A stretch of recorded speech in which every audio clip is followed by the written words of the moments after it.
Bismillahirrahmanirrahim. Assalamualaikum warahmatullahi wabarakatuh. Perkenalkan, saya Agan Maulana Hamdani, mahasiswa Perbankan Syariah kelas D semester 3, akan mempresentasikan hasil praktikum saya di investasi pada fitur emas di aplikasi Tokopedia di dalam matkul Teknologi Keuangan Syariah yang diampu oleh dosen Pak Amrul Hinung Primahayu. Oke, langsung saja masuk dalam pengertian vintage. Vintage adalah bisnis yang berfokus pada penyediaan layanan keuangan dengan menggunakan software dan teknologi modern. Selain itu, teori yang menjelaskan tentang vintage yang diperkenalkan oleh ahli ekonomi Joseph Schumpeter dengan teorinya yaitu creative destruction, yang mana teori ini berisi tentang pernyataan bahwa dengan adanya temuan-temuan baru yang berdampak menghancurkan pemain lama, kemudian menggantikannya dengan sesuatu yang baru. Kemudian, pengertian dari vintage syariah. Vintage syariah merupakan suatu kombinasi dari inovasi yang berada di bidang finansial atau keuangan dan teknologi dalam memudahkan proses transaksi dan investasi yang didasarkan pada dasar-dasar hukum syariah atau hukum Islam. Meskipun tergolong masih baru di Indonesia, namun perkembangannya sudah terhitung cukup cepat.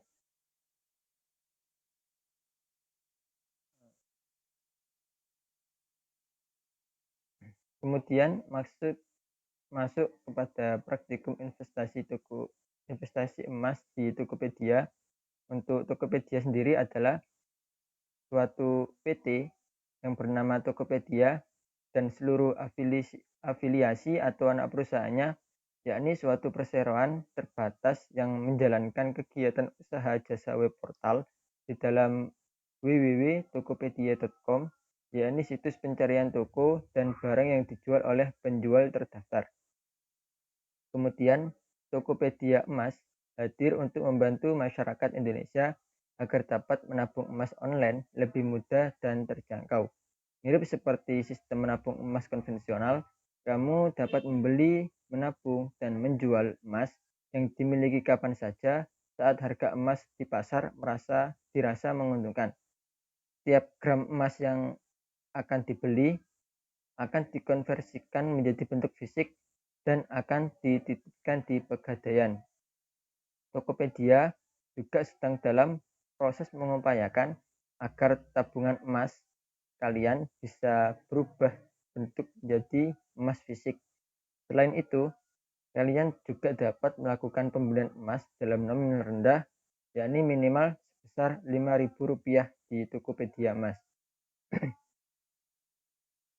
Nah, kemudian untuk masuk ke dalam praktikum saya, di sini sudah tercantum sebuah grafik investasi yang ada di layar depan ini. Dan untuk keterangan dalam grafik di samping tadi ialah pada grafik yang diketahui pada harga emas minggu pertama, saya ulangi, pada grafik di atas diketahui bahwa harga emas mengalami penurunan setiap minggunya. Pada awal transaksi, harga emas sebesar Rp956.000. Setelah 1 minggu, harga emas menjadi Rp955.000. Maka, akun investasi Tokopedia Emas yang saya buat mengalami kerugian sebesar Rp155, yang mengakibatkan saldo emas saya menjadi Rp26.845. Kemudian, setelah 1 minggu, yakni pada minggu kedua, harga emas menjadi Rp916.000, yang sebelumnya harganya adalah Rp955.000. Maka, akun investasi Tokopedia Emas yang saya buat mengalami kerugian sebesar Rp29, yang mengakibatkan saldo emas saya menjadi Rp26.816.000. Setelah itu, 1 minggu kemudian, yakni pada minggu ketiga, harga emas menjadi Rp911.000, yang sebelumnya harganya adalah Rp916.000. Maka, akun investasi Tokopedia Emas yang saya buat juga mengalami kerugian sebesar Rp1.100.000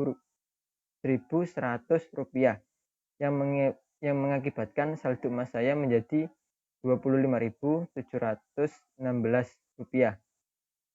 Kemudian setelah 1 minggu, yakni pada minggu keempat, harga emas menjadi Rp911.000 yang sebelumnya harganya adalah Rp916.000.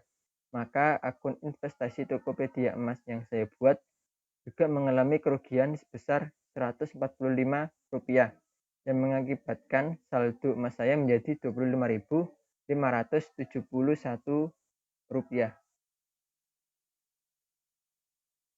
Kesimpulan dari presentasi yang saya sampaikan kali ini yakni bahwa transaksi investasi yang sudah saya lakukan di Tokopedia Emas dalam waktu 1 bulan atau 4 minggu, yakni sebesar Rp27.000, mengalami kerugian sebesar Rp1.429 dikarenakan kondisi Indonesia yang kurang stabil di tengah pandemi mempengaruhi harga emas. Kalau menurut saya juga bukan kondisi Indonesia saja, akan tetapi juga kondisi dari seluruh dunia ini yang mengalami resesi ekonomi. Seperti itu, mungkin dari presentasi saya kali ini. Kurang lebihnya saya mohon maaf. Akhirul kalam, wallahul muwaffiq ila aqwamit thoriq. Wassalamualaikum warahmatullahi wabarakatuh.